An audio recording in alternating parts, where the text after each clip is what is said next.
Trinetra Churu update लेकर हाजिर हूं मैं विनीता शर्मा। चूरू के गांव जसरासर के लाडले आईटीबीपी में तैनात हवलदार मनोहर सिंह राठौड़ मदुरई में रविवार को शहीद हो गए, जिनका पार्थिव शरीर आज उनके पैतृक गांव जसरासर पहुंचा, जहां सैन्य सम्मान और भारत माता के जय घोष के साथ उन्हें अंतिम विदाई दी गई। इससे पहले सुबह शहीद मनोहर सिंह राठौड़ की पार्थिव देह तिरंगे में लिपटी पंखा सर्किल पहुंची। यहां से शुरू हुई शौर्य तिरंगा यात्रा गांव जसरासर तक निकाली गई। तिरंगा यात्रा के साथ राष्ट्रीय ध्वज में लिपटे शहीद राठौड़ अमर रहे और भारत माता की जय से गांव गूंज उठा। उनके घर जैसे ही शहीद का पार्थिव शरीर पहुंचा तो पत्नी, बच्चे व माता पिता फपक पड़े।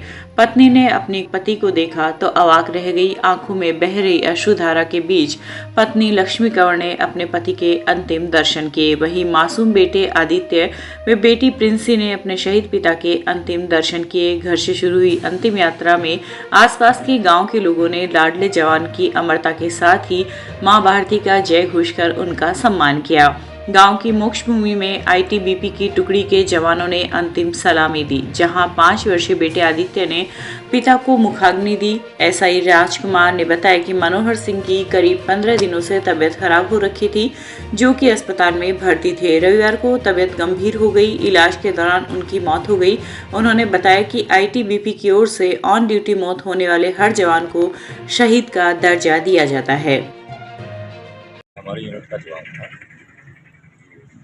ड्यूटी के दौरान शहीद हो गया। तो हमारा फोर्स लेवल पे उनको शहीद का दर्जा दिया जाता है और उनके स्मारक की कार्रवाई भी की जाती है। इनको शहीद का दर्जा दिया गया क्या? दिया जाता है, हमारे बल के अनुसार शहीद का दर्जा दिया जाता सर शहीद कब हुए थे? है। ये शहीद हुए सर 15 तारीख। आपका नाम? गणेश इंस्पेक्टर राज। मनोहर सिंह था, ये मेरा भाई से अच्छा दोस्त था। वैसे तो मेरे चाचा का लड़का लगता है, पर ये मेरा दोस्त ज़्यादा था। बचपन से हम साथ रहे, साथ में सेना की तैयारी करते थे। और मैं तो ये कहूँगा कि परिवार को इतना बड़ा नुकसान हुआ है, इसका नुकसान पीढ़ियाँ तक भी नहीं पूरा कर सकती। और भगवान इस संकट की घड़ी में जो मेरे चाचा जी है, मेरे काकी सा है, मेरे काको सा है, जो मेरी भाभी सा है, वो इस संकट को सहन करने की उनको क्षमता थे। और जो उनके बच्चे हैं उनका वो अच्छे से पोषण करे। मैं यही कहना चाहूँगा सर, इससे ज़्यादा मेरे पास शब्द नहीं है। और हो सके तो सरकार से निवेदन है कि अगर उनके जो आश्रित है उसको एक स्टेट गवर्नमेंट की नौकरी मिले तो परिवार को थोड़ा सपोर्ट मिलेगा। आपका नाम? मेरा नाम मनेंद्र सिंह है। हम बचपन से साथ रहे, साथ ही हम फिजिकल की तैयारी करते थे। और वो तिब्बत पुलिस में भर्ती हो गया और मैं अभी आर्मी में हूँ और मैं भी सेवारत हूँ। जैसे ही मुझे इसका पता लगा, मैं आकस्मिक छुट्टी लेके यहाँ पे पहुँचा घर।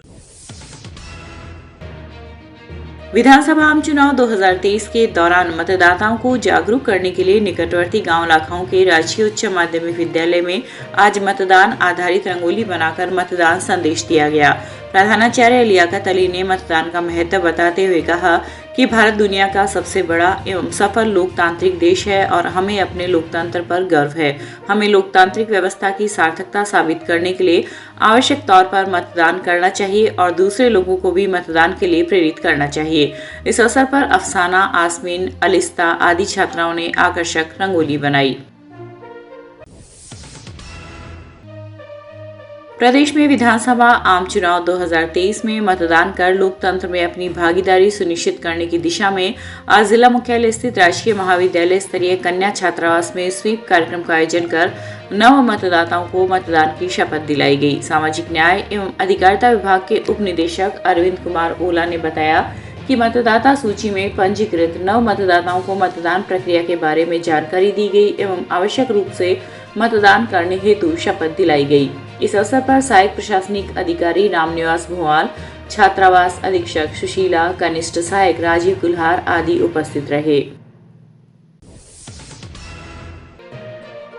25 नवंबर को होने वाले विधानसभा चुनाव के लिए भय मुक्त होकर मतदान करने का संदेश देते हुए आज रतनगढ़ पुलिस ने शहर के बाजारों में फ्लैग मार्च निकाला। डीवाईएसपी सतपाल सिंह व सीआई सुभाष बिजारनिया के नेतृत्व में सेंट्रल इंडस्ट्रियल सिक्योरिटी फोर्स के 75 हथियारबंद जवानों सहित पुलिस कार्मिकों ने संयुक्त रूप से फ्लैग मार्च किया। साथ ही जगह जगह लोगों को बिना किसी प्रलोभन व भय मुक्त मतदान के लिए जागरूक किया। फ्लैग मार्च में शामिल सभी जवान हथियारों से लैस थे। सीआई बिजारनिया ने बताया कि विधानसभा चुनाव को लेकर पुलिस प्रशासन चाक चौबंद है तथा शहर सहित ग्रामीण क्षेत्रों में भी फ्लैग मार्च निकाला जाएगा। आचार संहिता राजस्थान विधानसभा 2023 की आचार संहिता और लोगों में एक विश्वास पैदा करने के लिए और निर्भीक होकर निष्पक्ष तरीके से मतदान का प्रयोग करें, इसलिए आमजन में विश्वास पैदा करने के लिए फ्लैग मार्च किया जाए। धन्यवाद। CISF का फोर्स है पूरी कंपनी, वो हमारे साथ है फ्लैग मार्च में। धन्यवाद। जिला निर्वाचन अधिकारी सिद्धार्थ सिन्हा की अध्यक्षता में आज जिला कलेक्टर सभागार में आगामी विधानसभा आम चुनाव 2023 के दौरान विज्ञापन हेतु स्थलों के आवंटन के संबंध में राजनीतिक दलों के प्रतिनिधियों के साथ बैठक आयोजित की गई। जिला निर्वाचन अधिकारी सिन्हा ने बताया कि बैठक के दौरान राजनीतिक दलों के प्रतिनिधियों को आपसी सहमति के आधार पर विज्ञापन हेतु स्थान आवंटित किए गए। चुनाव के दौरान अभ्यर्थी एवं राजनीतिक दल विज्ञापन हेतु चिन्हित ग्रामीण एवं शहरी क्षेत्र के विज्ञापन स्थलों का उपयोग ले सकेंगे। उप जिला निर्वाचन अधिकारी लोकेश गौतम ने बताया कि बैठक के दौरान लिए गए निर्णय के अनुसार यूनिपोल की निजी साइटों पर 600 रुपए तथा सरकारी साइटों पर 209 रुपए की दर से राशि ली जाई गई। होर्डिंग के लिए 5 रुपए प्रति स्क्वायर फीट की दर से निर्धारित की गई है। चूरू के सिंगी धोरा स्थित सचियाई माता मंदिर में शारदीय नवरात्रि के तीसरे दिन आज विजय वैद्य सपत्नीक शांति वैद्य ने शास्त्रोक्त विधि से पूजा अर्चना कर मां चंद्र घंटा की ज्योत लेते हुए आराधना की। कार्यक्रम में विधिवत पूजा अर्चना पंडित परमेश्वर पुजारी व शुभकरण पुजारी ने संपन्न करवाई। व्यवस्थापक अभय सिंह ने बताया कि मां चंद्र घंटा का यह स्वरूप परम शांतिदायक और कल्याणकारी है। इनके मस्तक में घंटे का आकार अर्धचंद्र है, इसी कारण से इन्हें चंद्र घंटा देवी कहा जाता है। इस अवसर पर राष्ट्रीय सिंगी, कांता सिंगी, पुष्पा सेन आदि उपस्थित रहे।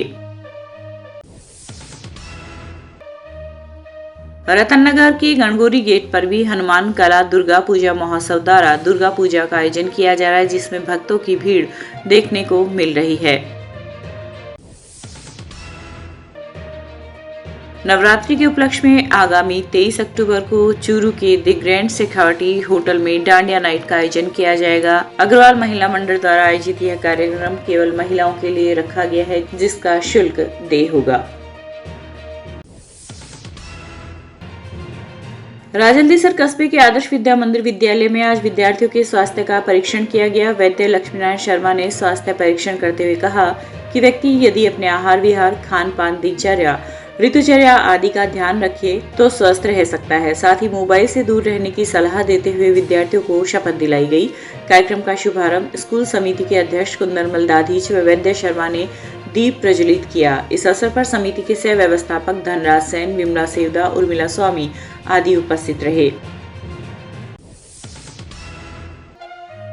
राजस्थान राज्य विधिक सेवा प्राधिकरण जयपुर और जिला विधिक सेवा प्राधिकरण अध्यक्ष तथा जिला सेशन न्यायाधीश रविंद्र कुमार के निर्देशानुसार जिला विधिक सेवा प्राधिकरण सचिव डॉक्टर शरद कुमार व्यास के निर्देशन में एक्शन प्लान 2023-24 के क्रम में स्कूली विद्यार्थियों के मध्य 16 अक्टूबर से 18 अक्टूबर तक ब्लॉक स्तरीय प्रतियोगिताएं आयोजित की जा रही है। आज राजकीय गोपीनाथ गोयनका उच्च माध्यमिक विद्यालय चूरू में आयोजित हो रही ब्लॉक स्तरीय प्रतियोगिताओं के आयोजन स्थल का निरीक्षण कर सचिव व्यास ने प्रतियोगिताओं की जानकारी ली तथा जिले भर में हो रही ब्लॉक स्तरीय प्रतियोगिताओं के संबंध में विचार विमर्श किया। इस दौरान विधिक साक्षरता शिविर का आयोजन कर उपस्थित सभी को राष्ट्रीय लोक अदालत, पीड़ित प्रतिकर स्कीम, मध्यस्थता, निःशुल्क विधिक सहायता एवं जिला विधिक सेवा प्राधिकरण की गतिविधियों की जानकारी दी गई। रतनगढ़ विधायक कार्यालय में आज भाजपा अनुसूचित जाति मोर्चा का विधानसभा सम्मेलन आयोजित हुआ, जिसमें भाजपा के प्रदेश मंत्री वासुदेव चावला, जिप सदस्य संतोष तारनिया, सरपंच संपत नायक सहित दर्जनों पदाधिकारी उपस्थित रहे।